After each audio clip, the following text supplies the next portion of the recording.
I spent a week in a coma, hanging by a thread between life and death. When I finally opened my eyes, I wasn't welcomed by my husband's embrace, but by a crumpled piece of paper on the side table. Pay the hospital bill yourself. You're nothing but dead weight.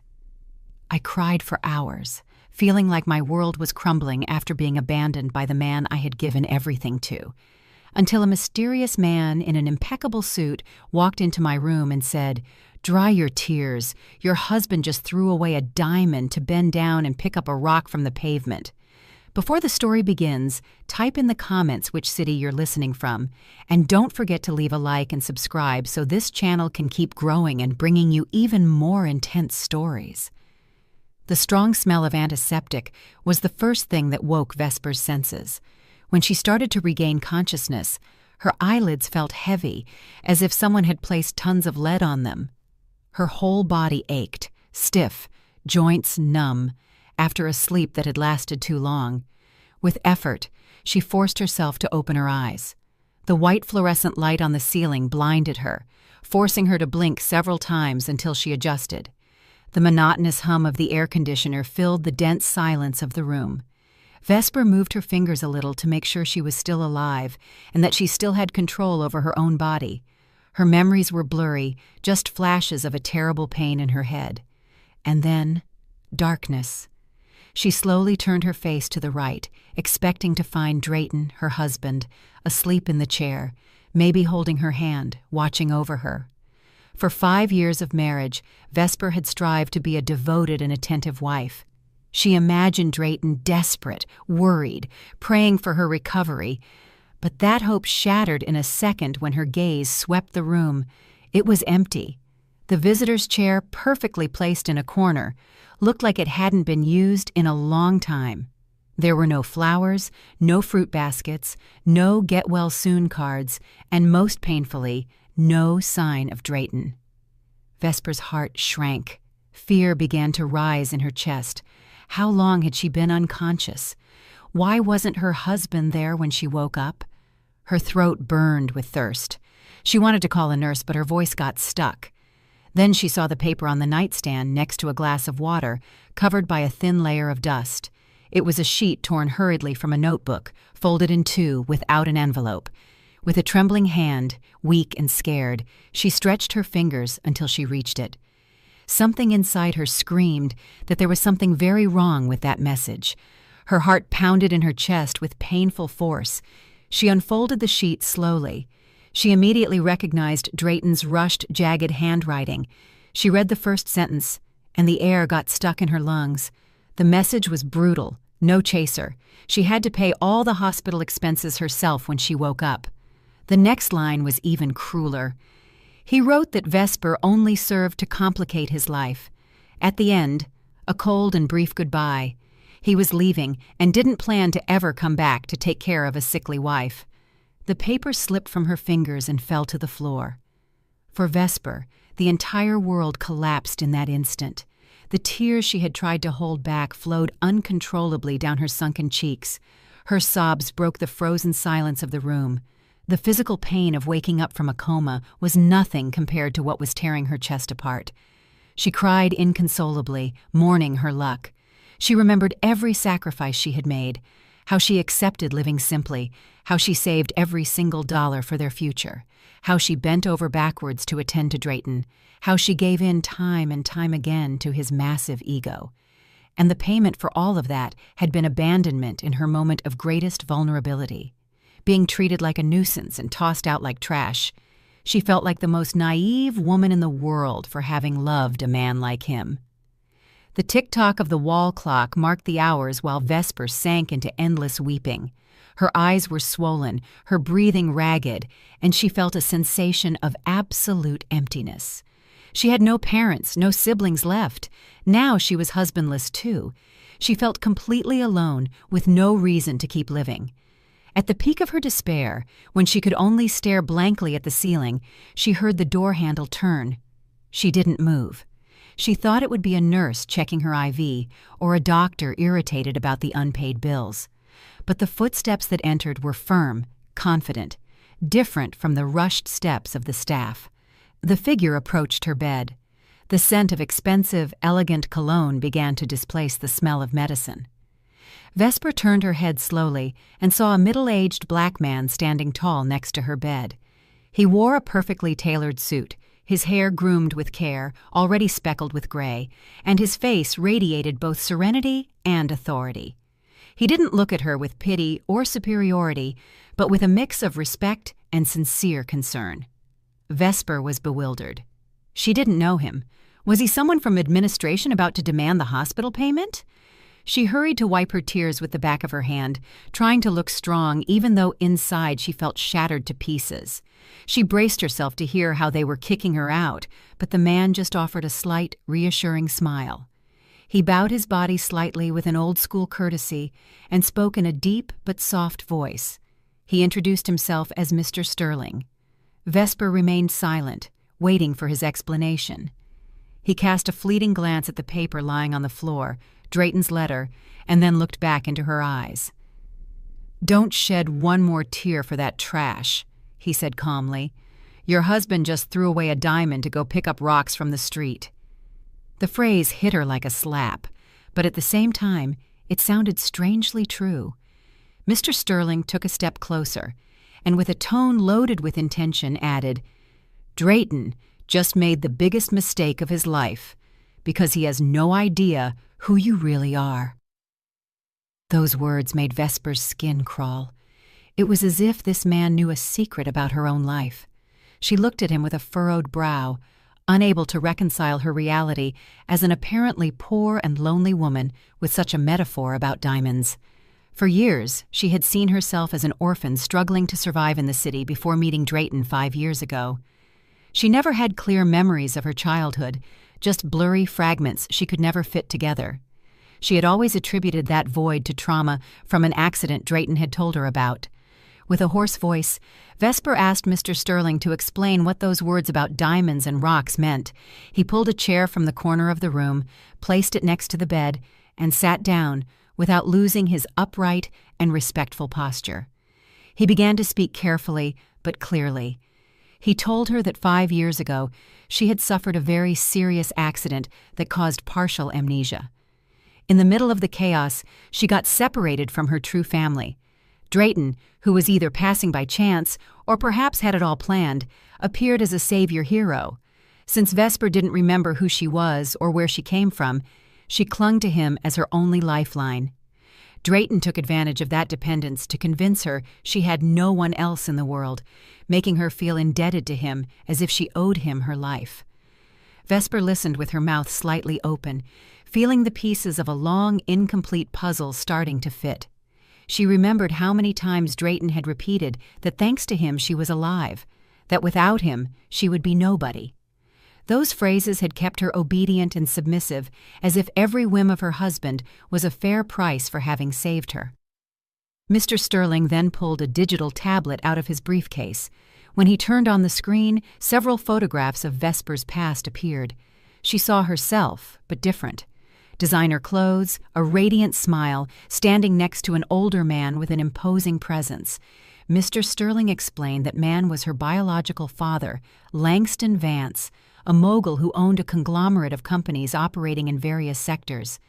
Vesper felt her heart skip a beat when she heard that her father had died 2 years ago, sick, without ever stopping the search for his missing daughter. Mr. Sterling was Mr. Vance's right-hand man, entrusted with continuing the search outside the reach of the police and the news. After a long and exhausting road, he had finally found her lying in a hospital bed, abandoned by her own husband. The truth hit her hard. She wasn't a woman with no origin or resources, as she had always believed. She was the sole heiress to a fortune she could never have imagined. And yet, the pain of Drayton's betrayal didn't dissipate. Knowing who she really was made everything he had done seem even crueler. Mr. Sterling slid his finger across the screen and showed another type of document, bank statements. He explained that during the week Vesper was in a coma, he had investigated Drayton. The account movements revealed that he had secretly drained all their shared savings, the money Vesper had gathered dollar by dollar with so much effort. Instead of using it for her treatments or their future, he had transferred it to the account of a woman named Kaylin. That name felt painfully familiar. Kaylin was her best friend, the woman she used to eat with at home, the confidant for all her relationship problems. Vesper's body began to tremble with contained rage. Not only had she been abandoned, but she had also been betrayed by the two people she trusted most. Mr. Sterling looked at her with compassion, but firmness. He assured her she didn't need to worry about the hospital bill or where to live afterward. All her family's properties and resources were ready to return to the hands of their true owner. From that moment on, his mission would be to protect her and restore her rights and dignity. Just then, Vesper's old phone with the cracked screen vibrated on the table. Drayton's name appeared on the display. Vesper's heart started beating hard again, but this time not out of love or nostalgia, but from a mix of hate and repulsion. She looked at Mr. Sterling, asking for strength. He nodded, inviting her to answer. With a trembling hand, Vesper slid her finger over the green button and brought the phone to her ear. He didn't give her time to say a single word. Drayton's harsh voice exploded on the other end of the line. Without greetings or worries, he announced that the next day he would come to the hospital, not to see her or apologize, but accompanied by a lawyer. He wanted to speed up the divorce and made it clear with an arrogant tone. He warned her not to dream of getting a single dollar from the marital assets because, according to him, she had never contributed anything to the household economy. She was just a constant expense. Every insult was like a whip. Tears welled up again, but now they burned with rage. Vesper remained silent, listening to every word, letting Drayton empty all his poison. Beside her, Mr. Sterling clenched his fists, indignant at what he was hearing. When Drayton hung up without saying goodbye, Vesper slowly lowered the phone and fixed her gaze on the white wall. The expression in her eyes began to change. The look that was previously full of sadness and despair sharpened, cold and determined. Something new woke up in her. She was no longer the weak Vesper, blind with love. She was a betrayed wife with immense power behind her that her enemies were still unaware of. She turned to Mr. Sterling and nodded firmly. She was ready to accept her true destiny and answer for every tear she had shed. The next morning, the sun's rays filtered shyly through the curtains of the hospital room, but their warmth wasn't enough to melt the ice in the atmosphere. Vesper had gotten up before dawn, washed her face, carefully wrapped her head in a simple, neat silk scarf, and sat on the bed as upright as possible. Mr. Sterling was hiding behind the thick divider curtain, just as they had planned the night before. No one who entered should see him. His mission was to record everything that happened as irrefutable proof for the future. Vesper took a deep breath, trying to calm the whirlwind in her chest. She had to play a role, to go back to being the submissive and foolish Vesper her husband thought he knew. It didn't take long before heavy footsteps echoed in the hallway. The door burst open without a single knock of courtesy. Drayton walked in with a furrowed brow, that sour expression Vesper knew too well. But what made her blood boil wasn't him, but the woman clinging to his arm like a vine. Kaylin walked in, exaggerating every movement, hanging with familiarity onto Drayton. She was wearing flashy clothes, a brand-name purse hanging from her shoulder, an accessory Vesper knew too well she couldn't buy on a simple employee's salary unless someone had gifted it to her. Vesper lowered her gaze, hiding the flash of hate burning in her eyes and adopting a sad, pleading expression. Drayton didn't waste time asking about her health or how she felt after being on the brink of death. He walked straight to the bed, looked her up and down with a gaze of contempt, and snorted as if her presence was just one more nuisance in his schedule. He roughly threw a red folder onto Vesper's lap. The impact startled her. She didn't need to open it to know what it contained. They were the divorce papers he had promised over the phone. Drayton crossed his arms over his chest and planted himself in front of her like a cruel judge facing a defenseless defendant. He started speaking in a high, strident voice, proclaiming he was sick of taking care of a perpetually sick woman. He said Vesper was nothing more than an economic burden, slowing down his rising career. He claimed he needed a partner on his level, someone who could shine with him in front of his partners, not a basic woman who only knew how to give him problems. Every word was a knife sticking into Vesper's heart, but she swallowed them one by one without responding. Beside him, Kaylin smiled smugly. That friend who had so many times asked to borrow money was now looking at her with the arrogance of someone who thinks they've won the game. She even allowed herself to comment in a mocking tone that Vesper should have the dignity to let Drayton go so he could be happy with a more suitable woman. Vesper slowly raised her head and looked at both of them with eyes full of calculated tears. She let them slide down her cheeks, not out of sadness, but to perfect her performance. With a raspy, weak voice, she asked, "Is there really no second chance for our marriage?" The answer was a cruel laugh from Drayton. He laughed out loud as if he had heard an absurd joke. He pointed his finger at her and said there was no point in keeping trash inside the house. He stated his decision was made, and nothing and no one would change it. He urged her to sign the documents once and for all because he had much more important things to do than put up with his wife's drama. With a trembling hand, partly from contained rage and partly on purpose, Vesper opened the red folder. Her eyes scanned the clauses, all blatantly unfair. In them, she renounced any right to common assets and committed not to claim any type of alimony after the divorce. Drayton wanted to leave her on the street without a cent. She took the pen he held out to her. She held her breath for a few seconds. Inside, she promised herself that this signature wouldn't be the seal of her defeat, but the beginning of a war. She put the tip on the paper and traced her name slowly, letter by letter, over the fiscal stamp. As soon as she finished, Drayton snatched the folder from her hands as if he feared she would regret it. His face lit up with relief and satisfaction. He checked the document briefly and smiled widely at Kaylin. They looked like a couple who had just won the lottery. Drayton even allowed himself to kiss Kaylin's cheek right in front of Vesper, a scene so repulsive it almost made her stomach turn. Then he looked at her one last time and declared that from that day on they were two strangers.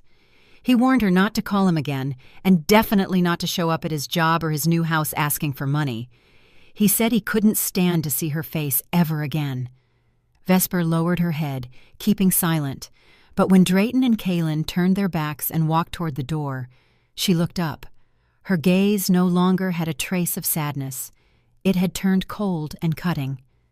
The moment Drayton rested his hand on the handle, she spoke in a low but clear voice, very different from the weak tone before. "Remember this second well, Drayton. You are the one kicking me out. You are the one throwing me in the trash. Don't you ever dare kneel to ask me to come back." Drayton stopped for a rigid instant. He turned his head slightly, looking at her with a furrowed brow, surprised by that change of tone. However, his arrogance wiped away any suspicion. He huffed with contempt, took Kaylin's hand, and left the room, slamming the door so hard it rumbled like the end of a painful scene in Vesper's life. When the echo faded, the curtain in the corner opened. Mr. Sterling stepped out with a serene face, though his eyes burned with anger. In his hand, he still held a small camera, turned on, which had recorded every last gesture of the traitorous couple. "Are you all right, ma'am?" he asked. Vesper wiped her hand across her cheeks to erase the last fake tears. She straightened her back, took a deep breath, and looked at him with confidence. "I'm better than ever," she said. "The trash took itself out. Get everything ready for my discharge. I'm looking forward to starting my game." Thanks to Mr. Sterling's arrangements, the hospital discharge paperwork was resolved quickly and without issues. There were no arguments over overdue bills or looks of contempt from the staff. Everything was settled.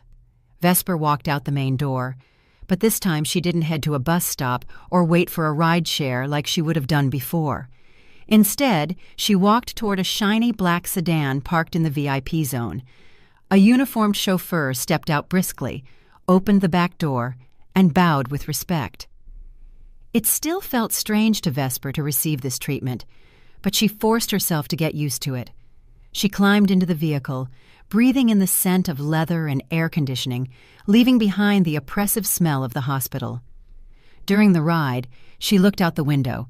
The bustling city slid past her eyes, people running, cars trapped in traffic, street vendors. And she remembered the times she had walked those same streets, exhausting herself to earn a few dollars to support Drayton. A pit of regret tried to settle in her chest, but she pushed it away. The car left the busy downtown area and entered an exclusive neighborhood, Buckhead, perhaps, where office buildings transformed into tall trees and imposing walls hiding mansions. Finally, the vehicle stopped before a giant metal gate that opened automatically. Vesper held her breath, seeing the construction rising in the background, a majestic mansion of classic architecture surrounded by an impeccable lawn and a central fountain shooting jets of crystal-clear water.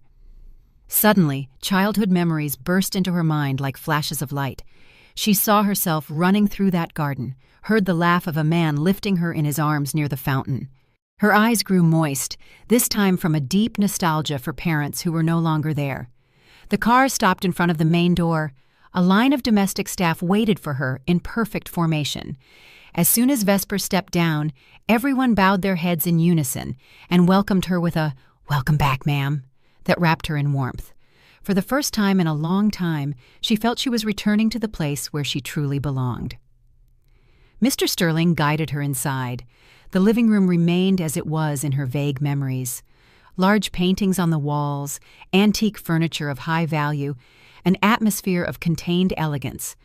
But there was no time to get carried away by melancholy. Mr. Sterling reminded her that the day would be full of commitments. The first, her physical transformation. They led her to a room set up as a private beauty salon. A team of professionals, estheticians, stylists, a personal doctor, was waiting for her. For hours, Vesper was subjected to meticulous care, from skin damaged by stress to hair neglected by years of austere living with Drayton. Then came the moment to choose clothes. Mr. Sterling took her to a walk-in closet so big it far exceeded the size of her old rented apartment. Rows and rows of long dresses from prestigious designers, silk fabrics, the best quality cotton, and elegantly cut scarves and wraps hung ordered by color. There wasn't a single worn-out garment. Vesper slid her fingers over the fabrics, feeling the softness beneath her fingertips. She chose a long dress with a simple cut, but a quiet air of authority, and a matching silk head wrap. When she stood in front of the enormous full-length mirror, she almost didn't recognize herself.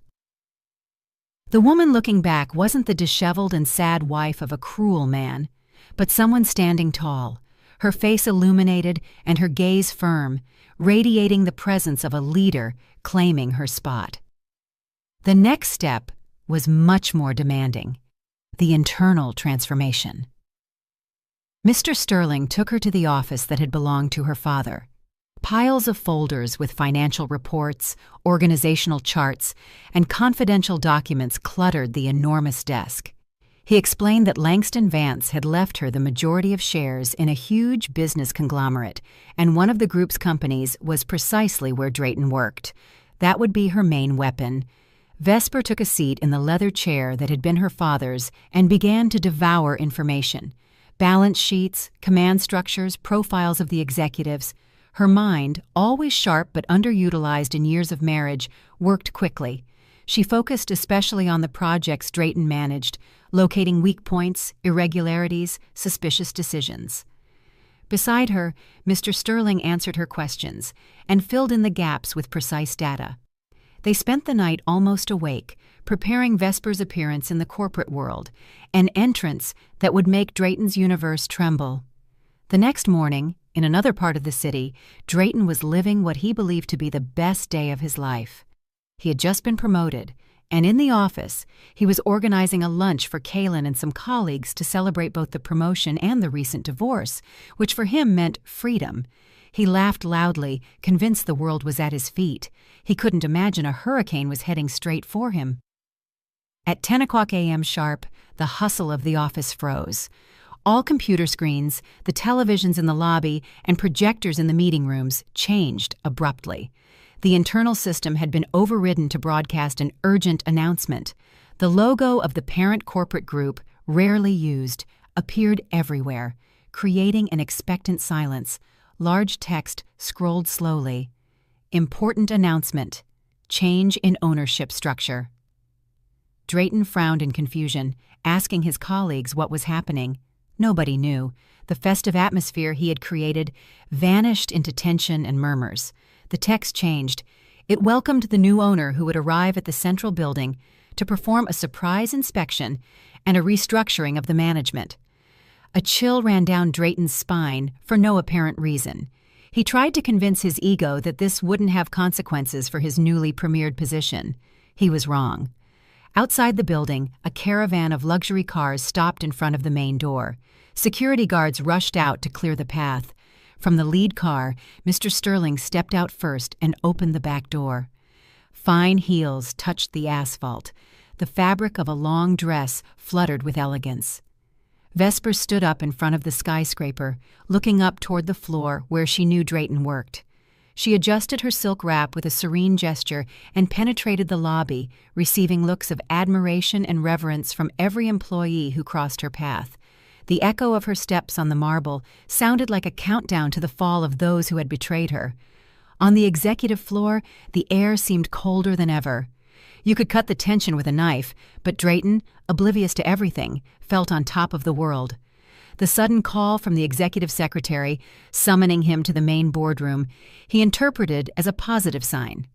In his head, the new owner wanted to congratulate him on his great work and maybe offer him another raise. He looked at himself in the bathroom mirror, adjusted his tie, smoothed his fresh cut, and smiled at his own image, imagining praises and flattery. He finally felt important, even more so now that he had freed himself, according to him, from the burden of Vesper. He walked down the hall toward the boardroom with his chin up, ignoring the anxious looks of some veteran employees passing by. He crossed paths with the head of HR, pale and nervous, but didn't pay it any mind. Upon arriving at the large wooden doors, he took a deep breath and, without bothering to knock, pushed them open like a winner. He expected applause, or at least polite smiles. He was met with a deadly silence. The room was spacious, dominated by a shiny oval table. All the directors and high-ranking officials were already seated in their places with tense faces, staring fixedly at their documents to avoid making eye contact with Drayton. At the head of the table, the imposing CEO chair was occupied by a figure with their back turned. The high backrest hid the new owner. Only shoulders covered by elegant fabric were visible. Next to her, standing firm like a guardian, was Mr. Sterling. Drayton recognized him as the man from the hospital, the one who had defended Vesper, but his pride led him to think he must be some assistant. To break the tension, he started speaking in a loud and confident tone, introducing himself as the best project manager in the company. He launched into a speech about his vision and commitment, as if he were at an awards ceremony. Nobody responded. There wasn't a single gesture of approval, only the echo of his own words bouncing off the soundproof walls. After a few minutes, he felt ridiculous and cut his monologue short, annoyed, demanding to know why no one was listening to him. Then, the chair at the head of the table began to turn slowly, without a sound. For Drayton, it was like a slow-motion scene from a horror movie. First, he saw a feminine hand holding an expensive pen, then the sleeve of a long silk dress, then the impeccable edge of a head wrap, and finally, a face he knew better than anyone. Time stopped for him. His eyes opened so wide they looked about to pop out of their sockets. His mouth hung half open, unable to utter a sound. The color drained from his face until he was left the shade of wax. In the seat of ultimate power sat Vesper, but not the pale hospital-smelling Vesper from days ago. This was a different Vesper, glowing, with an aura of authority that crushed his ego. Her gaze was cold and sharp. It pierced Drayton's mental defenses effortlessly. He took a step back, legs trembling, mumbling that this was impossible, that it must be a sick joke. He tried to laugh, a broken, hysterical laugh, pointing at her while screaming for someone to get that crazy woman out of there. He ordered security to expel her. He protested to the directors for allowing his ex-wife in. Cold sweat began to bead on everyone's temples. Then, Mr. Sterling stepped forward and spoke with a firm voice that cut through Drayton's hysteria. He explained that the woman seated at the head was the legitimate owner of 90% of the group's shares, the sole heiress of the parent consortium, Vesper Vance, the very same woman he had despised. Drayton's legs gave out. He barely held himself up on the back of an empty chair. The reality check was more brutal than any punch. The wife he had labeled useless and broke turned out to be the true owner of the place that gave him his livelihood. Vesper looked at him without expression, as if observing an annoying insect. With a slow but sure gesture, she picked up the dossier of the big project he had bragged about so much and held it up high for everyone to see. Then she let it drop to the floor. On purpose. The noise of the stack of papers hitting the marble sounded thunderous in the silence. It was then she spoke for the first time in that room. Her voice was calm, but every syllable contained poison for Drayton's career. She called the project trash, exactly as he had called her. She detailed one by one the failures, the data manipulations, the little corruptions that had gone unnoticed by the old management. Mr. Sterling threw a pile of audit documents onto the table that backed up every word. Vesper declared she did not plan to tolerate an incompetent manager with no morals in her company. Drayton, starting to come out of the shock, tried to defend himself. He changed his haughty tone for a pleading one, invoking their years of marriage, the moments shared, trying to awaken some compassion, but Vesper cut him off coldly. "You have two options," she said. "The first, disciplinary dismissal and a contractual fine of about $35,000 for serious violations of the ethical code. The second, if you can't pay, you accept a demotion to the lowest position in the company, in the warehouse, earning minimum wage, while we deduct from your check for years to pay off the debt." Drayton's face deformed. That amount of money was unreachable, even more so after having squandered his savings on the life of luxury he was leading with Kaylin. Vesper had no intention of giving him time to maneuver. She pressed a button on the intercom and asked for security presence. 2 burly guards entered instantly. "Escort the new warehouse employee to his post in the basement," she ordered calmly. Drayton was dragged out of the boardroom like a criminal, observed by the contemptuous looks of those who used to flatter him. The door closed behind him, and for Vesper, it was like closing a chapter. She returned to the meeting agenda with the board as if she had just gotten rid of a simple administrative glitch. The basement warehouse was a world apart. There was no air conditioning, no plush carpets, no expensive perfume, just suffocating heat, dust suspended under dim fluorescent lights, and the smell of cardboard and sweat. Drayton stood in the middle of the aisle in his new uniform, scratchy fabric, too tight at the waist. His dress shoes, once shiny, were covered in gray dust. He looked with despair at the endless columns of boxes rising to the ceiling. A few hours ago, he had been a boss giving orders from a comfortable chair. Now he had to lift those boxes one by one. The warehouse manager, an older man whom Drayton had humiliated many times over insignificant details, planted himself in front of him with a twisted smile of satisfaction. He gave him instructions in a tone as brusque as the one Drayton used before. He had to move 500 boxes from the unloading zone to the farthest corner before lunch break. If he didn't finish, he didn't rest. Drayton protested indignantly. That was grunt work, not for a college graduate like him. The warehouse manager shrugged and reminded him that, according to the new owner, that was exactly what he was. Just another grunt. With no choice, Drayton started carrying boxes. They were extremely heavy, full of files. After 10 boxes, his back felt broken. Sweat soaked his uniform, giving off a sour smell. His hands, accustomed to keyboards and pens, filled with blisters. Worse than the physical pain was the shame. Some former subordinates passing by recognized him.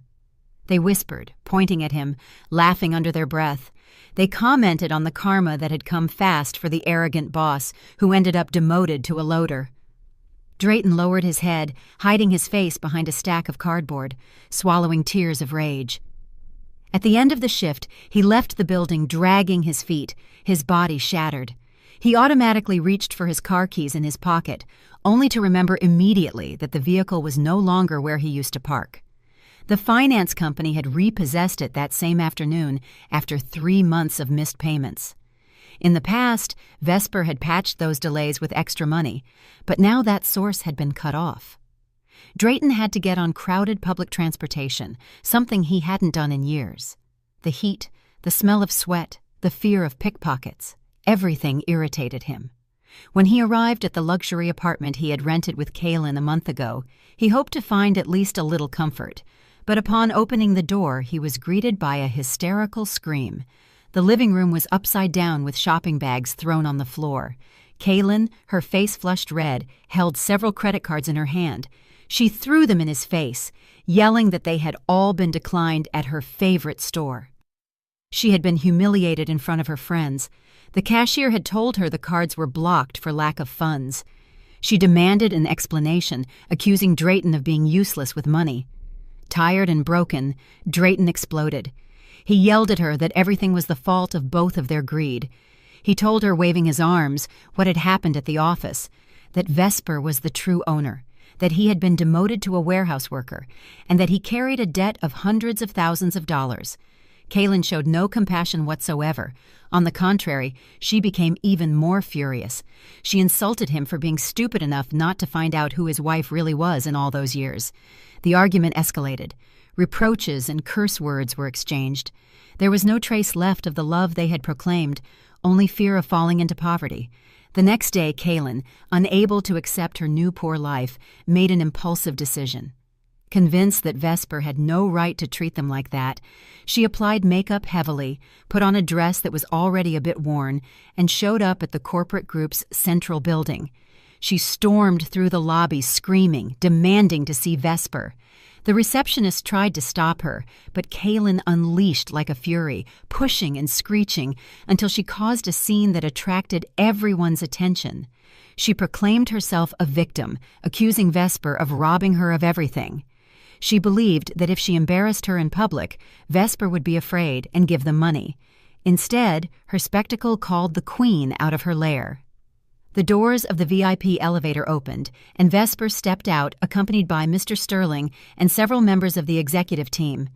She showed neither anger nor shame, only a cold serenity that commanded respect. The lobby went silent. Kaylin, seeing her, tried to lung at her, but 2 security guards grabbed her by the arms. She struggled, shouting insults at Vesper, demanding she return Drayton's assets. Vesper approached with a slow pace, stopping a yard from Kaylin. She didn't need to raise her voice. A firm intonation was enough for everyone to hear. "I haven't taken a single asset from Drayton," she said, "because he never had anything that wasn't mine. Everything he enjoyed was the product of my work and my money, which he and you were stealing from me." She locked eyes with Kaylin and offered a sideways smile. Then she signaled the head of security to take out the trash. The guards started dragging Kaylin toward the exit. She kicked, spitting insults. As she passed Vesper, Vesper leaned in a little and whispered in her ear with cutting coldness, "Keep your man. Take whatever is left of my ex-husband. I don't need second-hand goods with broken morals." The words pierced Kaylin's dignity like a spear. She was thrown onto the hot pavement of the street in front of the curious gaze of dozens of people. The automatic doors closed, separating a humiliated Kaylin from the interior of the building where Vesper remained in her glass tower. Kaylin broke down crying on the asphalt, aware she had lost the battle before it even started. That same night, torrential rain fell over the city, as if the sky were crying, contemplating the blackness of the human heart that was about to be completely exposed. In her spacious and cozy office, Vesper remained thoughtful, watching the drops hit the glass. Thunder rumbled in the distance, accompanying the night silence. Since taking control of the company and returning a small part of the pain they caused her to Drayton and Kaylin, she felt part of the burden had lightened. However, Something still didn't fit, the cause of her sudden fall into a coma. The doctor had spoken of extreme stress and exhaustion, but her body told her otherwise. The suffering before fainting had been too strange. 3 soft knocks were heard on the door, and Mr. Sterling's voice asked permission to enter. He held a black folder in his hand, distinct from the usual colorful folders. The man's face was more serious than ever. The wrinkles on his forehead were deeply marked. He deposited the folder in front of Vesper with an almost ritual slowness, as if placing a dangerous artifact. She looked at him, seeking answers, but he only nodded, inviting her to read for herself. With a racing heart, Vesper opened the folder. The first page was a toxicology report from a prestigious private forensic lab. Her eyes scanned the lines full of medical terms until stopping at a phrase underlined in red. Traces of highly toxic chemical substances had been found in her blood, similar to rat poison and arsenic, in small doses, but lethal when accumulated. Vesper's hands began to tremble. Dizziness forced her to grab the edge of the table. This wasn't an illness or tiredness. Someone had tried to poison her slowly. She turned to the next page, hoping to discover it was all a mistake, but she found something even worse. Mr. Sterling had hired a private detective to follow Drayton and Kaylin's steps during the month prior to the coma. Those pages included slightly blurry but clear photos of Kaylin buying suspicious substances in a black market for chemicals. There were also copies of receipts for the purchase of poisons and records of containers found in her apartment's trash. The story was evident. Not only were they unfaithful, but they also conspired to kill her. Vesper suddenly remembered how weeks before getting sick, Drayton had become especially attentive with her dinners and drinks. Every night he prepared her a glass of hot milk or a relaxing tea so she would sleep better. At that moment, she had interpreted it as a gesture of affection and concern. Now, every sip transformed into one more step toward the grave he and Kaylin were digging with patience. The unbearable headaches, the constant nausea, the sudden fall into a coma, everything had an origin. The poison carefully dosed by the person sleeping next to her. Mr. Sterling, with a somber expression, explained the final motive. Drayton had secretly taken out a life insurance policy in Vesper's name worth several hundreds of thousands of dollars. If she died from a sudden illness, he, as the sole beneficiary, since her true identity hadn't been revealed yet, would collect an amount capable of financing a life of luxury abroad alongside Kaylin. Tears furrowed Vesper's face, but they were no longer of sadness, but of fury. She imagined Drayton watching her get worse day by day, maybe smiling on the inside. The plan was perfect. Without Mr. Sterling's appearance and without the medical tests, her death would have been catalogued as natural, and Drayton would be celebrating on some distant beach while she lay in an anonymous grave. Mr. Sterling asked her in a low voice what she wanted to do now. If she wished, they could go to the police immediately. With that evidence, Drayton and Kaylin could be arrested that same night. Vesper stared into the darkness behind the window, illuminated by a lightning bolt that hardened her features. She shook her head. "That would be too easy," she murmured. "Jail is too little punishment for them. I want to see them fall much lower before the bars close. I want them to taste hope, to fly a little, and then crash without being able to get up." With a serene tone but loaded with threat, she asked Mr. Sterling to keep the evidence a few more days and prepare the stage for a final theatrical act. She confessed that at first she had only wanted to ruin them financially, force them to work hard to understand what it costs to earn a living. But after knowing they wanted her dead, she changed her plan. She ensured they wouldn't just lose the money, but also their dignity, reputation, and any future prospects. She squeezed the toxicology report between her fingers, wrinkling it, and promised those tears would be the last she shed for her bad luck. The next day, she would be judge and executioner of her own past. A week passed since Drayton was demoted to the warehouse. His life alongside Kaylin sank into absolute misery. They lived in a small, damp rooming house on the outskirts, far from the luxury of the apartment before.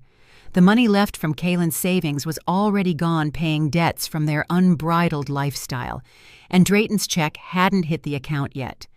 They ate instant noodles, sharing a single packet between the two, saving gas carefully.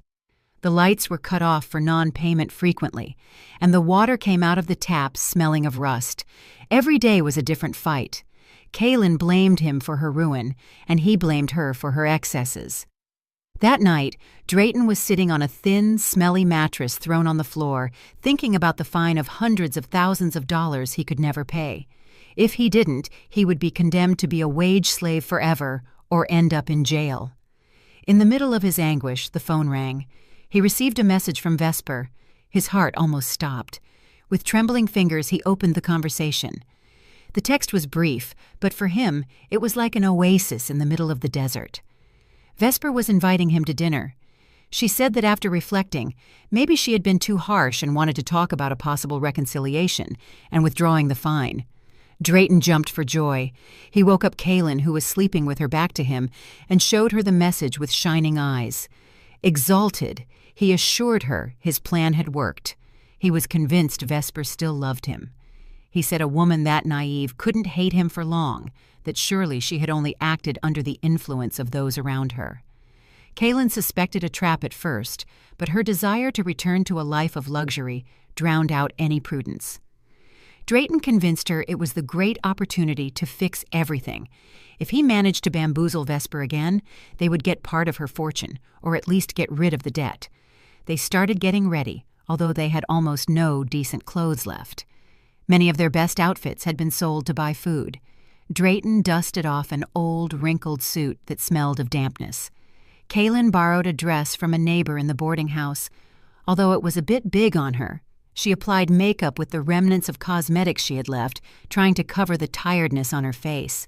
In front of a cracked mirror, they encouraged each other, convincing themselves they still looked like a high-class couple. Drayton combed his hair, rehearsed his sweetest smile and his most pleading look, the same ones that had melted Vesper's heart before. They spent the last bills they had on a taxi to get to the five-star hotel where she had summoned them. Upon entering the lobby, they felt small. The crystal chandeliers, the impeccable attention of the staff, and the elegant guests made them feel out of place. But Drayton squeezed Kaylin's hand, urging her to keep her head high. A receptionist led them to a private room on an upper floor. He interpreted that special attention as a sign that Vesper wanted to reconcile. In his imagination, he already saw her asking for forgiveness, crying in his arms, and begging him to return to run the company. A waiter opened the doors of the room. The room was beautifully decorated with fresh flowers and a table set with care. At the back, on a small stage lit with soft light, was Vesper. She wore a modest but luxurious evening gown, and her bearing commanded respect. She wasn't smiling, but Drayton interpreted her neutral face as containing emotion. There was no other guest, just Vesper, a few motionless waiters, and the echo of their own footsteps. The silence of the room seemed solemn to him, almost sacred. He let go of Kaylin's hand and advanced toward the stage, adopting a remorseful expression he had rehearsed. His eyes grew moist in a calculated way. He called Vesper by her name in a soft tone and began to recite a melodramatic speech, that he was sorry, that he suffered without her, that he had understood she was the only woman he had ever loved. Kaylin remained a few steps back with her head slightly lowered, feigning regret according to the script he had dictated. As he got closer, Drayton saw that Vesper didn't move or pull away. He took it as a sign she was yielding. When he could almost touch her, he opened his arms prepared to hug her, and with that gesture closed the trap. But at the last second, Vesper took a firm step back. Her face changed. It was no longer expressionless, but openly disgusted. She raised her hand, with her palm extended between them like a barrier. With a clear voice that resonated through the whole room, she ordered, "Stop! Don't you dare touch me with those dirty hands!" Drayton froze, arms still open, his smile turning into a grimace. Before he could ask what was happening, Vesper pointed to something behind him. A large screen descended from the ceiling, projecting white light onto the walls. "Before talking about love or forgiveness," she said, "watch this." The lights in the room went out suddenly, leaving only the glow of the screen. Drayton's heart began to beat against his ribs with violence. On the screen appeared a sharp image of a kitchen, their old house. In a corner, dated a month prior, Kaylin was clearly seen from behind pouring a powder from a small packet into a glass of milk. Beside her, he himself was stirring the liquid with a spoon, laughing. Then the images showed how they placed the glass on Vesper's nightstand, commenting on the dose, joking that this way it would all be over sooner, and talking about the trips to Europe they would take with the insurance money. Drayton felt his legs stop responding. He tried to shake his head, but his jaw locked. Every laugh of his, amplified by the speakers, now stabbed into his own ears. Kaylin fell to the floor on her knees, pale, hands over her mouth to stifle a scream. When the video ended, the screen went black and the silence became denser than ever. Drayton swallowed hard, trying to improvise an excuse, to say it was a montage, a digital manipulation. Before he could articulate a word, all the lights in the room turned on at full power. Drayton blinked, blinded. When his eyes adjusted, he discovered the room wasn't empty.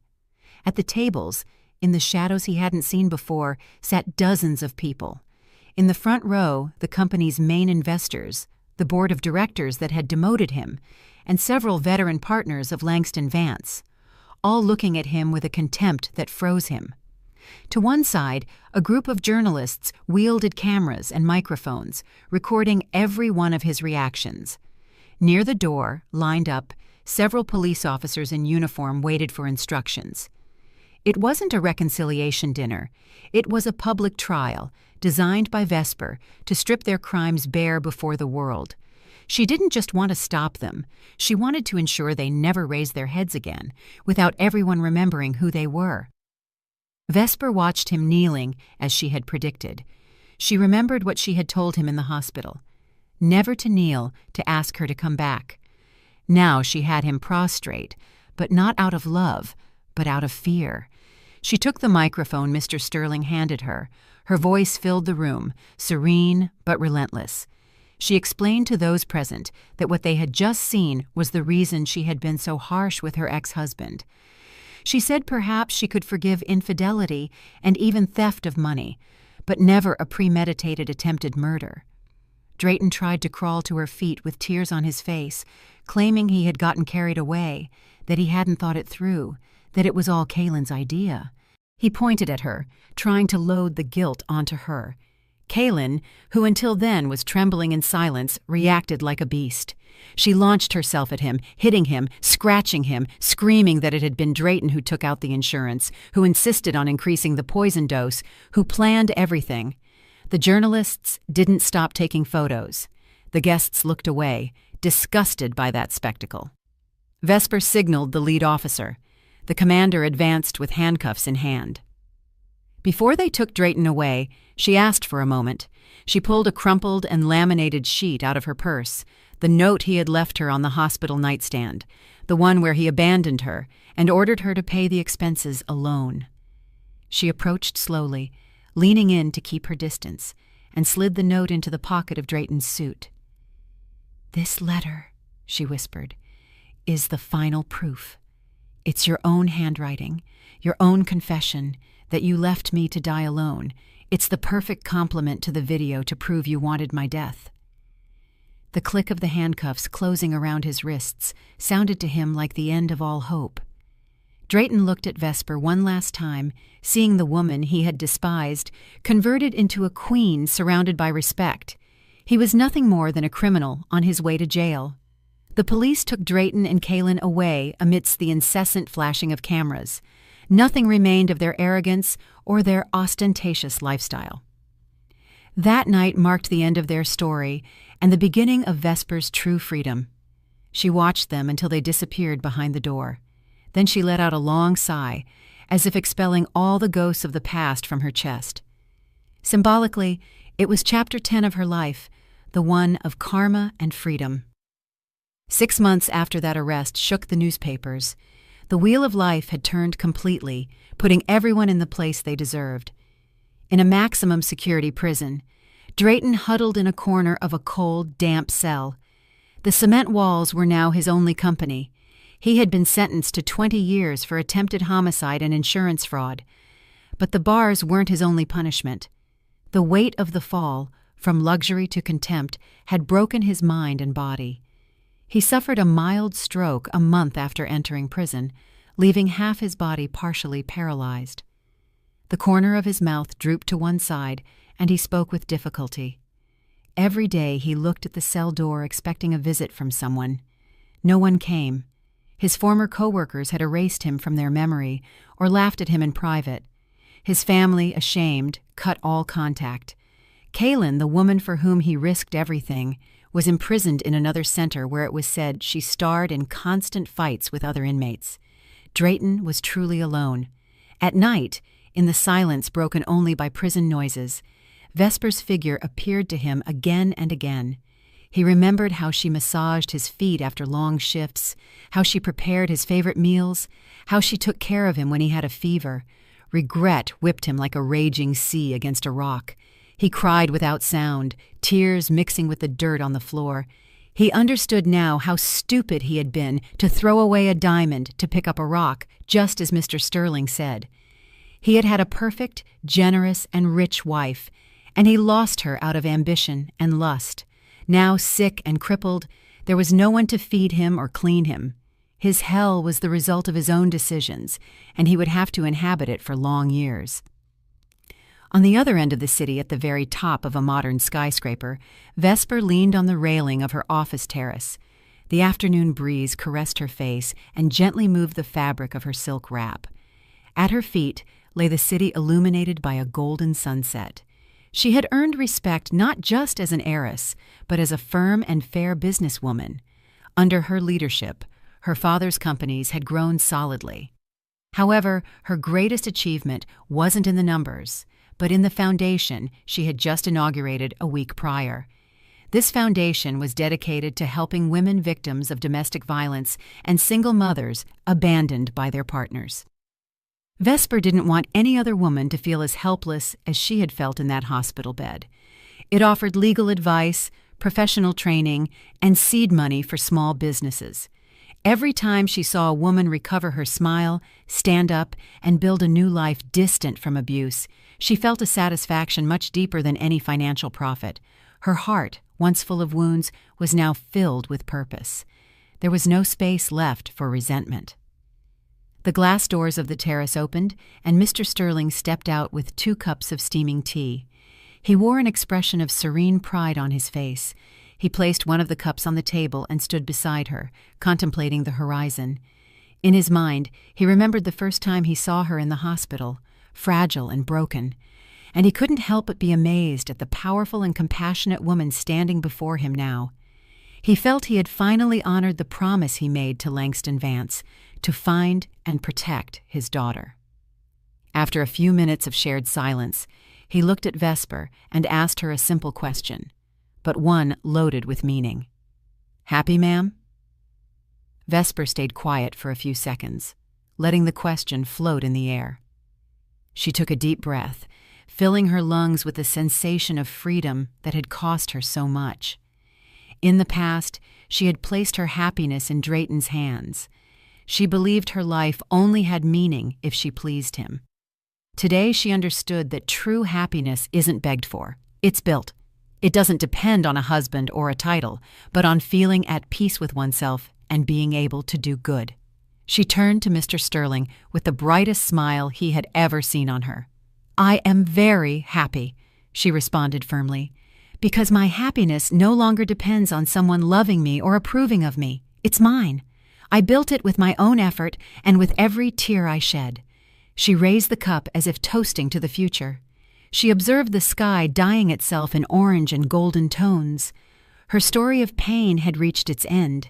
A new page full of hope opened before her. She took a sip of tea and felt its warmth expanding through her whole body. She was ready to receive tomorrow with a light heart and a free soul. If you've made it this far, you already know this isn't just Vesper's story.